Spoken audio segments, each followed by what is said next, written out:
This tutorial was brought to you thanks to the supporters on the screen. Check out TAPgiles.com to find more Dreams resources, donate to support my work, or engage my services to get private instruction or help on a project one-on-one. So I made this patrolling tech demo thing. So currently the puppet is counted as invisible, so they never actually respond to me. But they follow these trails. So the blue one follows the blue line, green one follows the green line, and the yellow one follows the yellow line. I haven't done a white line because I did that at the last minute. But now if I push a button and become visible, now they start like chasing me whenever they spot me, and they'll like, if I like go out of line of sight, after a bit they'll lose track of me and move back to their patrolling positions. So if I use the yellow one as an example, so the yellow one's got to get all the way back over to the other side of the thing. So if I just set it up and then run out of line of sight, and then we follow, become invisible. The yellow one knew to move in this direction and move around here. So if it was all the way down here and I go invisible, then it chose this particular path. So that's kind of cool. So the basic idea of how this works is, no matter where they are within these corridors, they can find out where they should be going next while they're in patrolling mode, and then while they're not in patrolling mode, they just move towards me. Let's try and rebuild the logic for this. I'll just explain that the setup we currently have. We have a load of walls, and like normally that would just be hidden. So if I go preview invisibility, now I can see that they will be hidden normally. And I also have this puppet here, which doesn't have much in it. It just has the sound effects and jump and poses chips based on the deluxe puppet. And that's about it. The rest is just like visual stuff. So we're going to make this green puppet patrol around that green line, that kind of route. So first we need to give it like points on this route to be able to go to positions. So we're going to use tags to do that. And I'll just rotate it like that.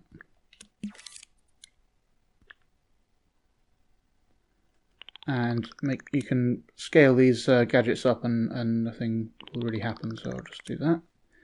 And I'll make another one and group them up, and this will make it easier to kind of work with later. So I'm going to put that in that corner.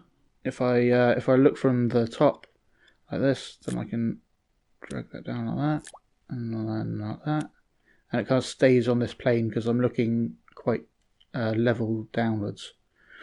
But now I can scope out, and these you can still see the tags through the group, even though they're still grouped, because there's no visible object otherwise, like a sculpt or a fleck. So what I'm going to do is have some like notice. This could just be a single fleck or whatever, or you could just skip it entirely. And I'll just turn that off. And now, even though that's actually invisible, because it's not just gadgets, then it doesn't show the gadgets through the group unless you go here and turn on X-ray, and then you can see gadgets through groups and through sculpts and things. So we've got those four corners sorted out, but which one do we go to? So we want to know if this patrolling person is within. Let's make sure we go that. We're going to go around like that. So if we're in this area, then we want to go to that tag. So I'll have a tag in here, and this is a patroller, and we'll put that between the feet so that it actually represents where the character is properly. So now we can have a trigger zone that looks for that tag. So let's make a trigger zone, and we'll scope it into that group.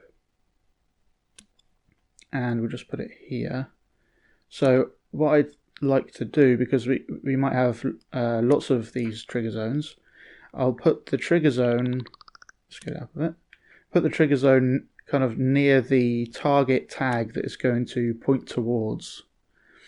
And you might have like multiple trigger zones depending on the situation. So we'll have them all with this detected output pointing towards the tag that it's going to affect, and that'll help us later on.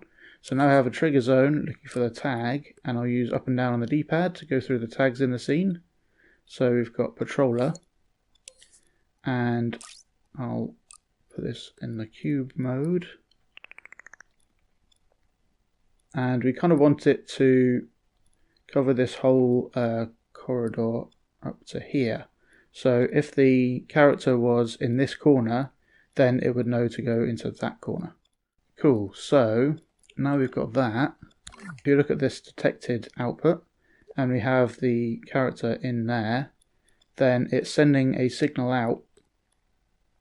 So we can use that to actually power this tag, so that only when the character is in that area, then it will turn on that tag, and then so that's how we're going to choose which target position to go to. Oh, and it's worth noting we don't want the zone to get all the way over the tag, because if this character is standing on the tag, we don't want to tell it to go to that tag again. So only when we're like from here onwards. Whereas the other ones will be off. So normally these would have trigger zones in them as well, but let's just turn these other ones off. Like that. We'll put this character in there now. So we want to find out where that position is. So an efficient way of doing that would be to use something like a follower. And that will look for the name of this tag. So we actually haven't named these yet. So I'll select the tags, and they all need to be the same name, so that whichever one is on, it will still find it. So the name waypoint. So now they're all called waypoint, but only one of them will be powered at any point in time. So this follower would only find one of these at any point in time. Let's see what happens first. If I just scope out, we'll give it some more strength.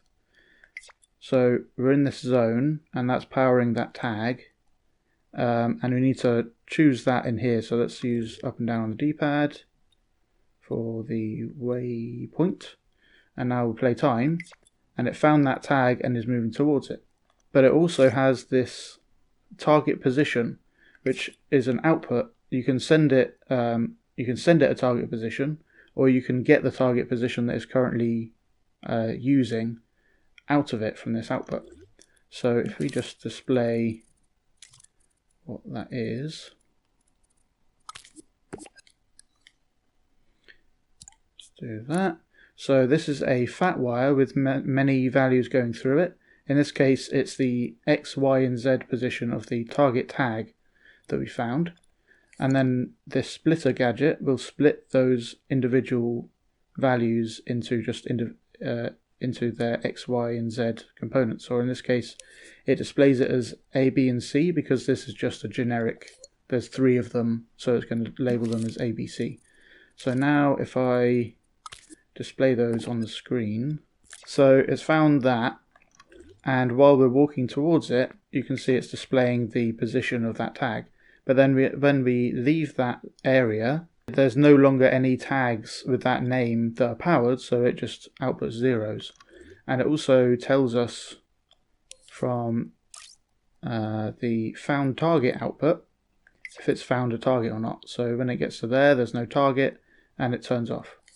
So we want to have a zone for each of these kind of areas, so that no matter where we are on this route, at least we know where to go. And if you're working with zones and tags in a character, make sure it goes kind of just below the floor like this, so that because if it goes slightly above the floor, then the tag position might not actually be caught by this trigger zone. So better safe than sorry, just make it go just below the floor like that. You may notice on this part I now have a larger area up to here, but then a smaller little bit of corridor just there.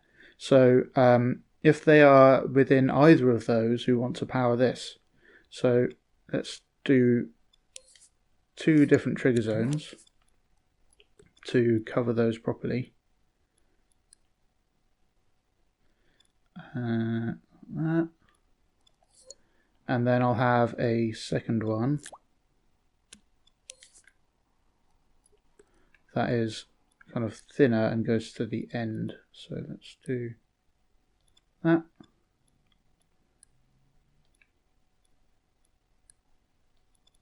And here it might be useful to not have it making things blurry. So if I go into my preferences, I can do minimal visual feedback, and then I'll be able to see the rest of the scene very clearly. Okay, that'll do. So that will power that tag. So now, no matter where we are, we should have some idea of where to go. So let's see what happens now. Right, so it's going on its patrol, and it's going to the right trigger zone each time. So we could leave it there, but what if you have another character that wants to have a different patrol route? You'd have to have sets of these for every character, which could be quite expensive and just unnecessary. So let's make one more patrol route sort of thing. Right, so this guy is going to go round here like that. So we'll add tags and zones for that, and you'll see that it's it starts to become a little tricky if we just do it this kind of naive way. And then to make it very slightly easier, we're just going to have it move around like that. So let's have trigger zones for those as well. The good thing about this method though is that while it does take a little while to set up these corridors, it's very easy to add new patrol patterns. Whereas if you had a set of these for every patrol pattern or every character, then it could take a very long time for it to set up each one. Whereas this method makes it super easy. Cool, so if we just turn the other one off and see if this works so far, and I'm going to change that preference again so that it's easier to tell if we're in a group or not. So play time, and that's going to patrol fairly well. Okay, but then if this other character is on at the same time,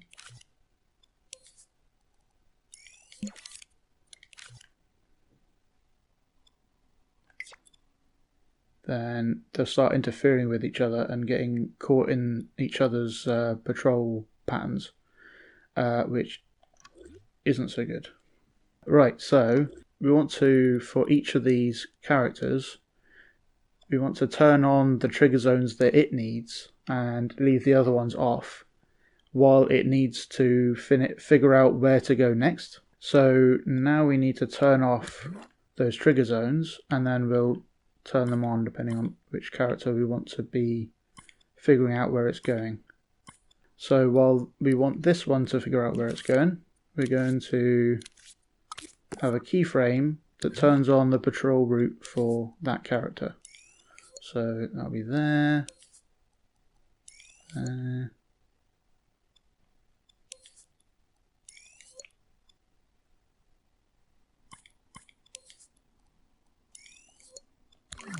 Okay, and then for this character, it's going to be those other trigger zones. So I'll turn those ones on. Tell you what we will do. I'll have a big switch turning on that patrol zone and that follower, and then another switch turning on that patrol zone and that follower. And then I'll just have these on the screen and I can pick and choose which one is patrolling to demonstrate what's going on. So playtime, and we'll have that one patrolling. And that's going fine. And then if we turn on the other one, that one's patrolling just fine. And it gets stuck in that one because this one has its tag working, so let's power that as well. So while this switch is on, for example, the patrol zone going around this L shape is on, and it's following, and it's got its tag on so that the trigger zones can find it. So it's going around fine, and then we'll turn that one off and turn the other one on, and now that will go around just fine. So what we're going to do, though, we don't really want them to kind of take turns moving or doing anything. So we're going to have them just check where it needs to go, and then it's done, and it will remember where it's going to go. Thanks for watching. I hope you learned something new. Go to patreon.com/TAPgiles to get 5 hours of tutorials early for $3. Here's a preview of what you can learn if you choose to become a supporter.